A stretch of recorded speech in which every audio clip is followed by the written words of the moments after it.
Вообичаено во Астрорум разговараме со луѓе од областа на културата, уметноста, книжевноста, но се случува и тоа не толку ретко да разговараме со луѓе од медицината, но оние што имаат различни афинитети кон другите области.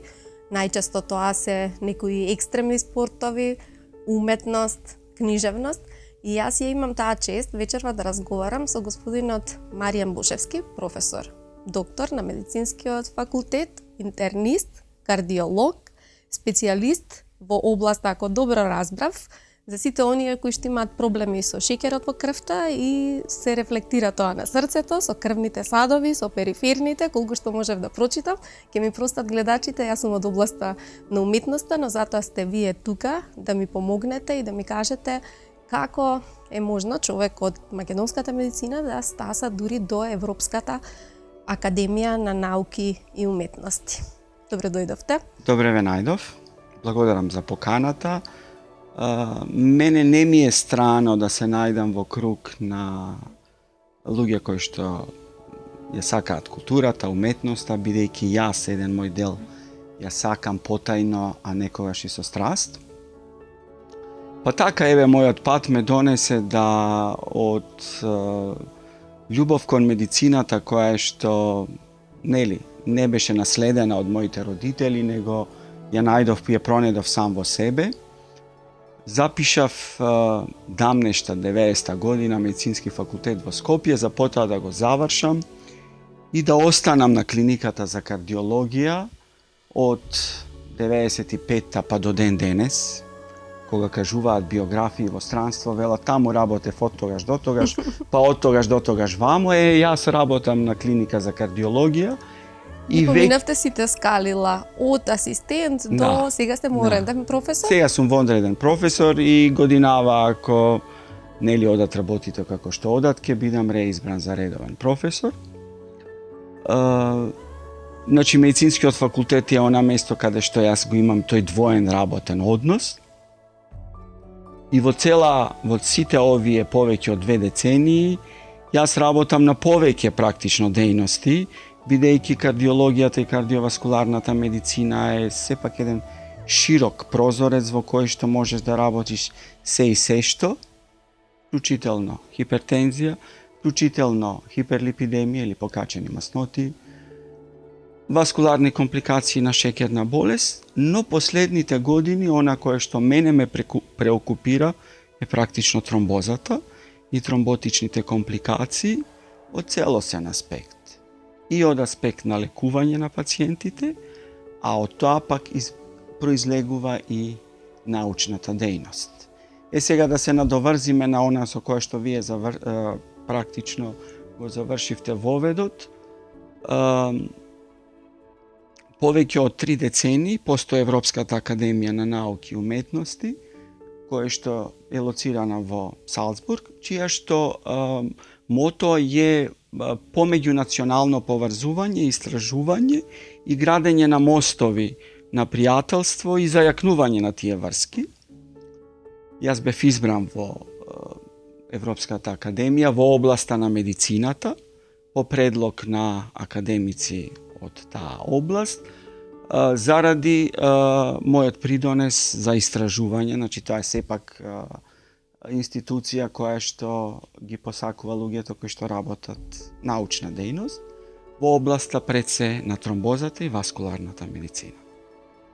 Вие возите паралелни колосеци, значи напредувате во науката, во професурата, но од друга страна ги имате поминати и сите скалила во практичната примена на вашите знаења и затоа јас секогаш гледам како ги толкувам тие титули, значи вие го имате врвот досега во двата правци постигнати. Предавате, работите со студенти и кога човек ја погледна вашата биографија, си мисли дека се работи за човек кој што е веќе во поодмината возраст, а вие во овој период веќе зад себе имате 5 големи изданија, публикувани цели трудови, а да не зборуваме колку реферати се поминати, колку пишувате за списанија стручни, зарем е можно да се биде успешен и да се постигне се тоа во релативно краток период, кажавте, кога се запишавте на медицинскиот факултет? Секако дека може, ако почнеш навреме и навреме ќе си ги средиш работите, велат.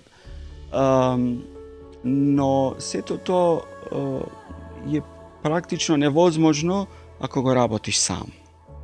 Секој кој што одбрал една патека во која што се движи сам, без да ја прифати помошта на оние кои што се учители, ти биле учители и сега ти се учители, и во сегашен момент оние кои што грабаат во животот и во науката, односно тоа се соработниците, асистентите, младите колеги, специјализантите, е невозможно да го постигнеш тоа ако нема тимска работа.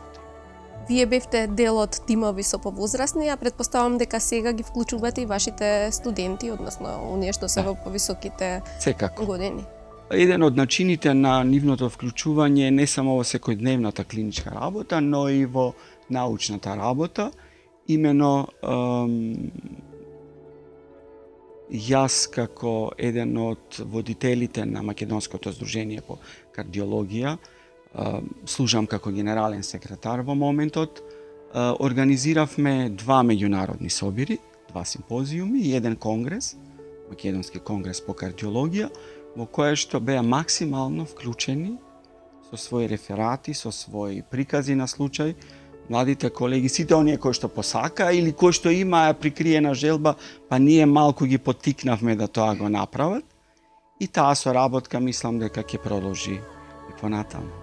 Зошто ова што го слушаме од вас, низ вашиот пример, не е можно да се примени на функционирањето на целата држава? Имено клучот на успешни држави е во тимската работа, во системот, во стандардите, во вашата област. За среќа раководите едно вакво здружение, па можете да ги наметнете вашите принципи, стекнати надвор од земјата, на престижни универзитети. Јас ќе ве замолам и да ги споменете и тие искуства и предпоставувам дека се обидувате и тоа да го аплицирате. Но зошто тоа генерално не функционира?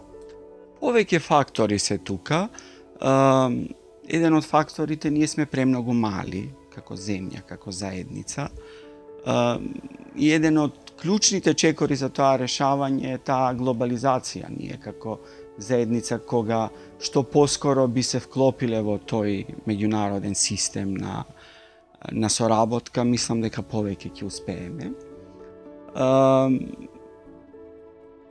Тоа е оне кој што е, да речам, повеќе еден дел. Вториот дел е што мислам дека во нашата средина се уште има фактори кои што науката ја гледаат низ призмата на политиканството. Што е погубно. Што е точно дека е погубно, но колку и да се бориш, тоа е процес кој што трае подолго време и кој што изгубил надеж во тој процес на борба, тој и се губи како научник. Меѓутоа, борбата во науката е доживотна, практично. И во таа смисла, тие патувања и тие едукации многу помагаат за отварање на видиците од една страна, од друга страна пронаоѓање на меѓународни партнери на соработка.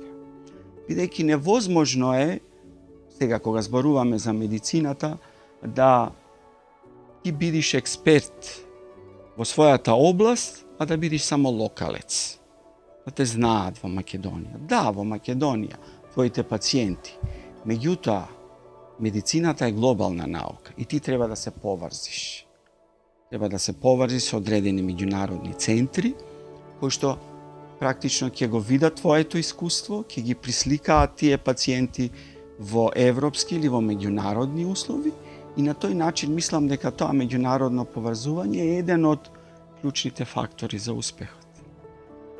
Каде го се здобивавте со знаење? Велите медицинскиот факултет е вашата матица, тука сте завршиле, тука сте останале, но непроценливо е тоа искуство здобиено во најразвиените центри од областа. Успеавте ли од тоа нешто практично да примените? Дали наидовте на соработка широко отворени врати или пак секогаш луѓето велат дека не секогаш знаењето се простува? Секако да. Мојата едукација се почнав на меѓународен план 2001 во Гент, Белгија. Тоа е еден познат европски универзитет. За потоа неколку години покасно да продолжам на Бостон University и Мео клиниката во Рочестер, каде што се задобивав со знаење од васкуларната медицина и тромбозата. Но кога зборуваме за тие два системи, европски и американски, морам да речам тоа се различни системи. Од американскиот континент можеш да учиш за организираност, меѓутоа тоа не може да се преслика во нашата земја. Ние, нашава земја, Македонија, е дел од Европа и ние можеме да го пресликаме европскиот систем на медицина, па мислам дека тука и сите други дисциплини како области.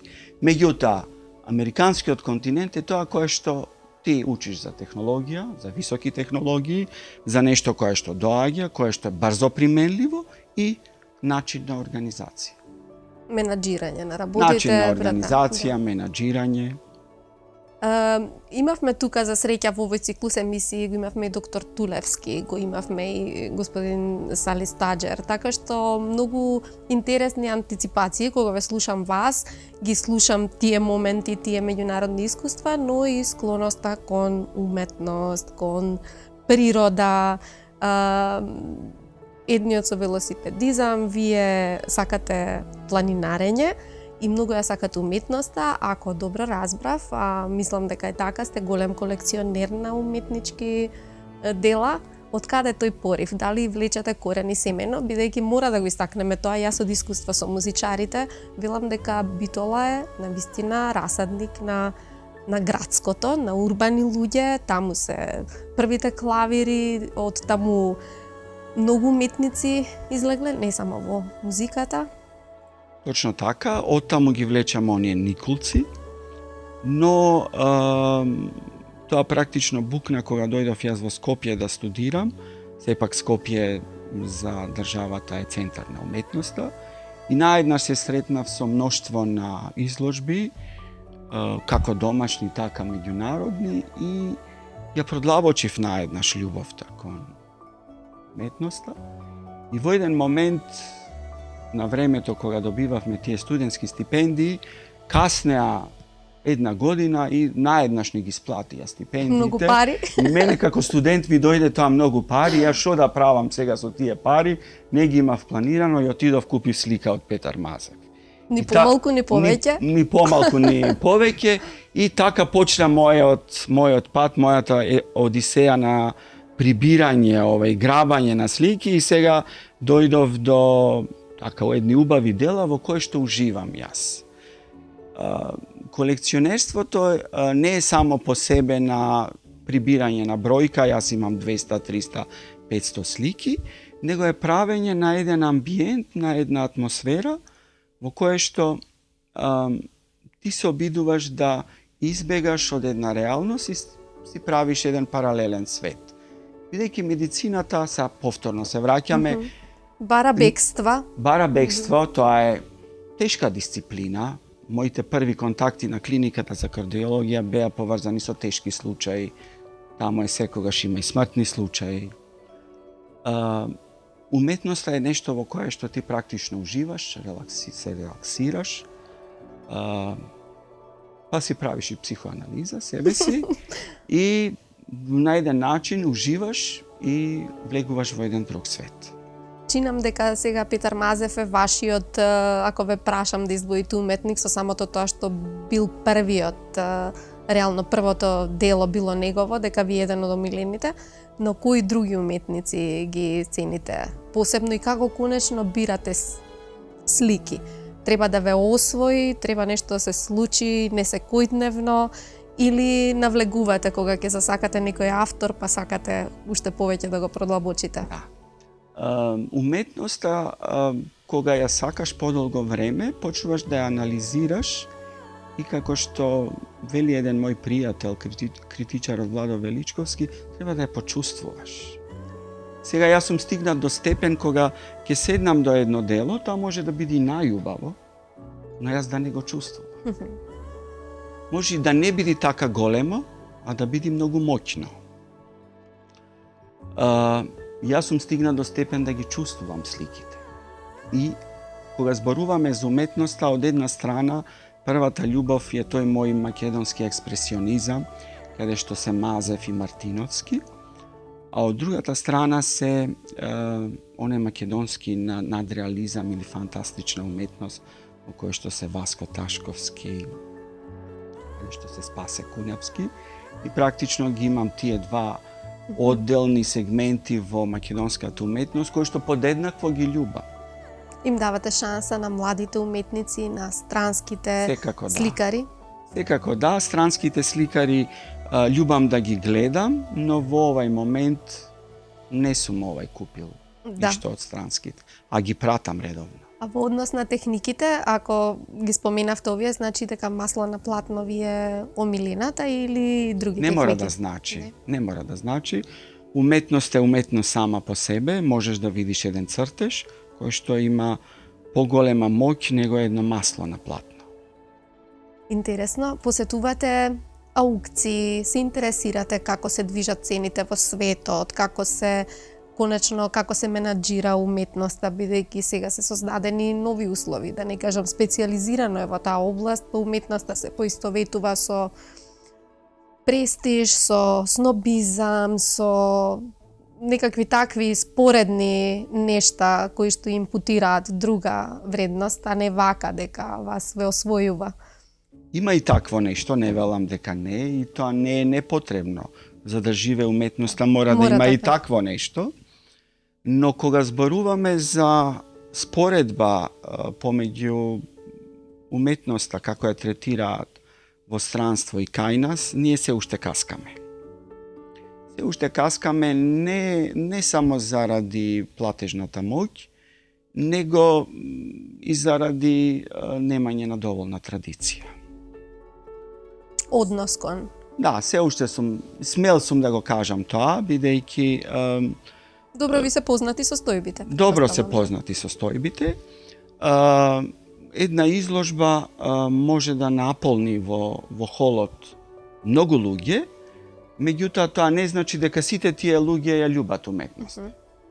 Бевме сведоци на некои скорашни изложби кои што беа навистина убави, али во тие 200-300 луѓе ти ќе видиш дека 60%, 70% одат само за настанот, заради фештата. Дека слушнале дека е ин. А дека уметноста нешто ја познаваат од тој автор или ова, се сомневам. Али и тоа сепак значи. Без разлика, да. Дали, ако ви се случи да добиете непристоен предлог, да ја отуѓите сликата на Мазев, ќе попуштите пред извикот? Зависи колку ја сакам и зависи од тој кој што... И колку тој ја цени? Колку тој ја цени, дали ќе погледнам во тој човек некој кој што навистина сака уметноста или чисто се работи за човек кој што едноставно сака да ја има, па да каже морам да имам и ништо друго. И тогаш завршува муабетот. Да. Ако е ова второто. Музиката ви значи нешто? Пред да ве прашам дали практично сте се обиделе во ликовната уметност, имате таков афинитет, цртате, сликате, или е чиста пасија? Во дамнешно време како ученик, Crtav dosta, imав и некои меѓународни награди кои што сега ги заборави. Ситно. Нью Делхи, Москва и така натаму, али тоа го остави. Како го Како кажувате почнуваш со медицината, тоа мораш да го заборавиш за да се посветиш. И малиот Да, битолски и Монмартр, малиот да. битолски Монмартр, кој што секако има големо значење. Неодамна пред една деценија се обидов нешто од глина малку да извајам и се уште ги чувам тие фигурини дома и тие се моите обиди. Што не значи дека нема да се Секако дека да се не. навратите, да. Ве прашав за музиката, другите уметности ви се блиски, книжевноста, што сакате да слушате кога бегате од медицината?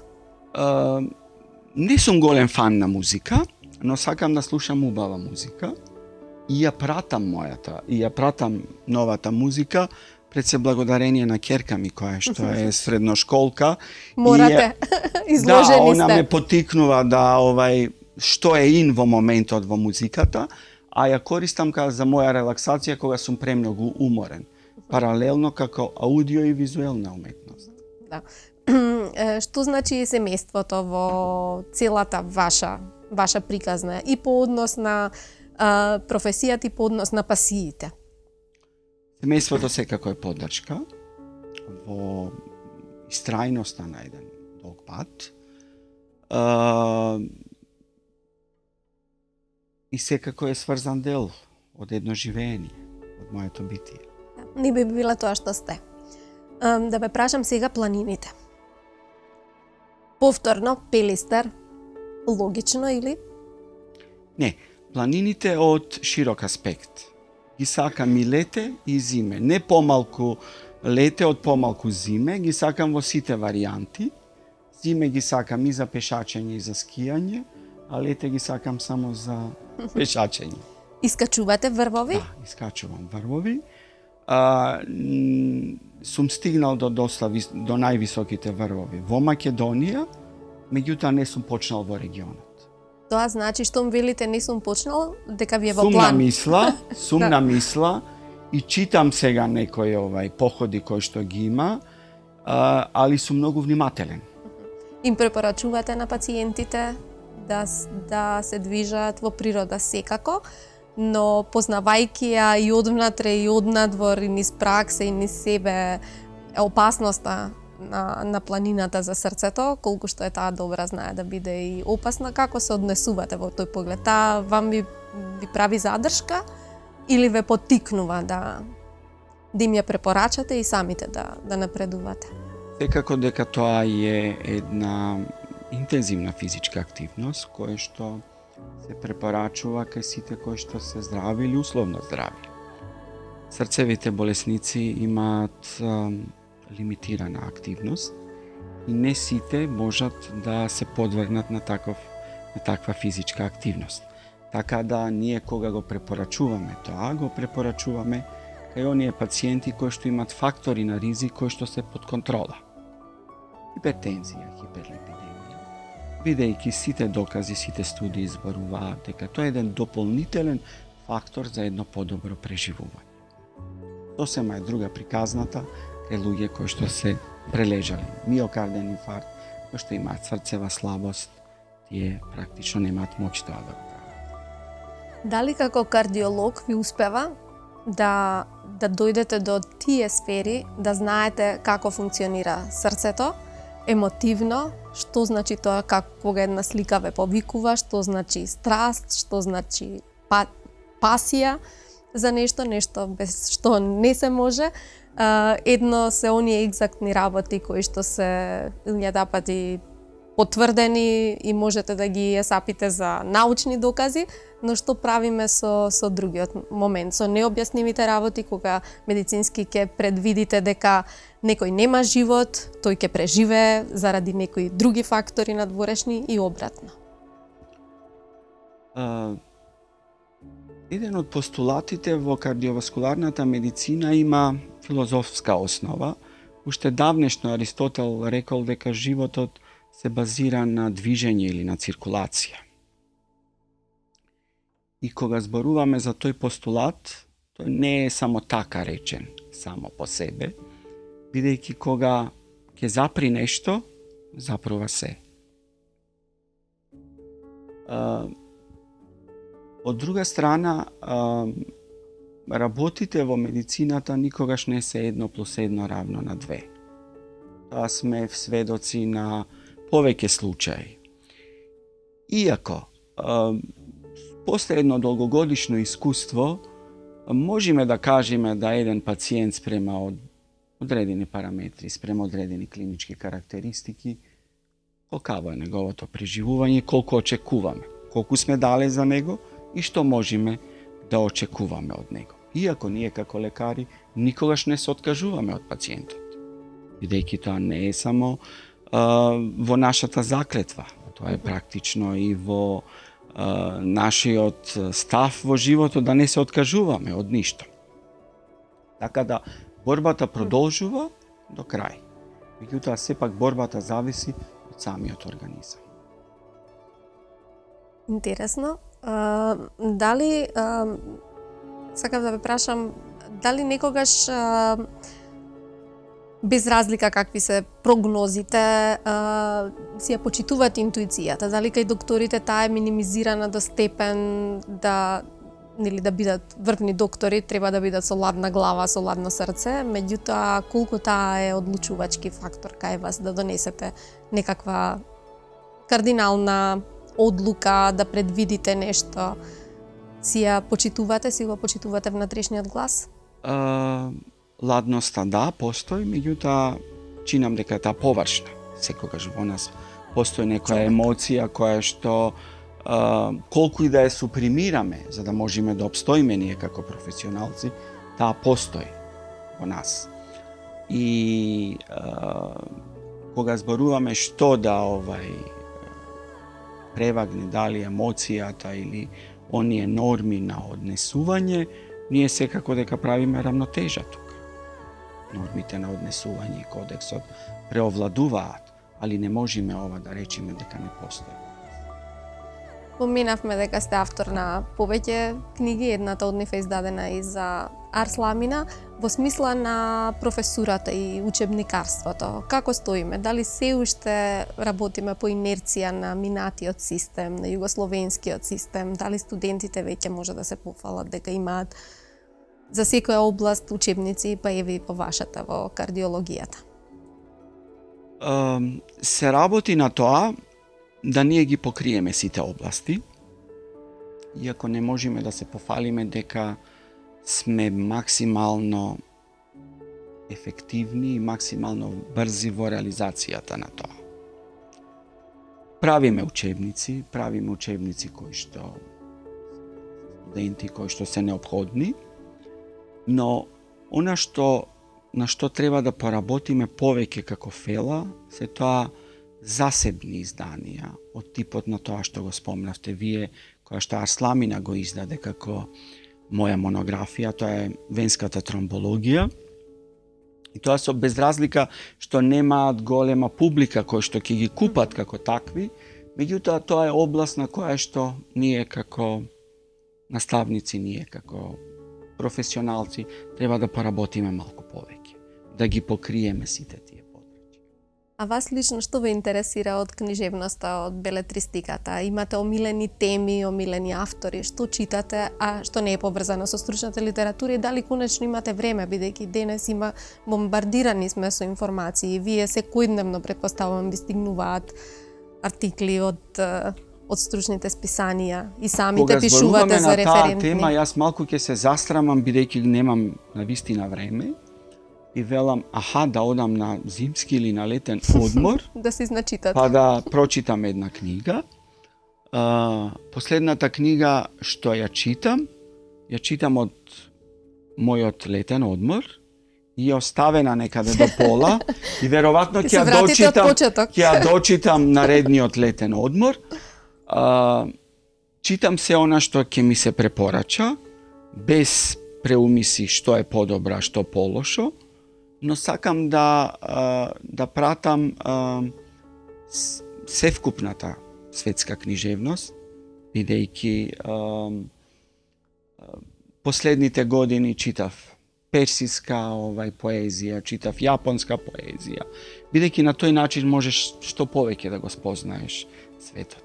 Јас пред да ви се заблагодарам со книга за ова гостување, ќе ве прашам само кои ви се известните планови и кога конечно има ли таков период за очекување кога ќе кажете задоволен сум, ја исполнив мојата мисија и како кардиолог и како професор и кога ќе кажете сега само ќе се занимавам со купување слики и со пешачење и со се она за што не сте имале време во текот на активното работење. Па тоа оди паралелно кај мене се, бидејќи ако се откажам од едно, мислам дека ќе се откажам пополека од се, ако ќе речам доста е, мислам дека тука ќе дојде крајот на животот.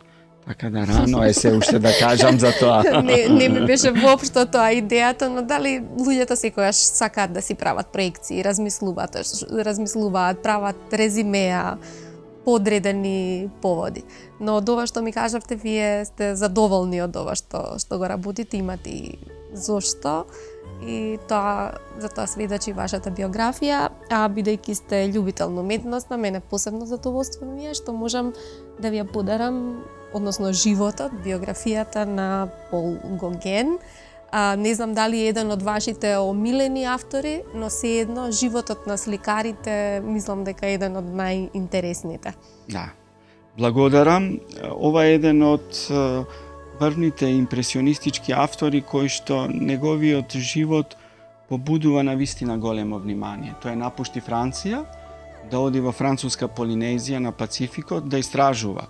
Значи не се работи само за уметник, туку се работи за еден голем истражувач, еден голем ум на денешнината. Благодарам.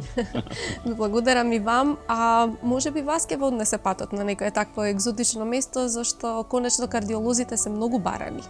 Јас познавам, имам пријатели кои што веројатно тоа е најчестата болест на денешницата. Сите не засега, не знаеме што ќе ни се случи и велат дека се кардиолозите на пазарот високо котираат токму во екзотичните земји. Да се надеваме и на тоа. Благодарам многу. Благодарам.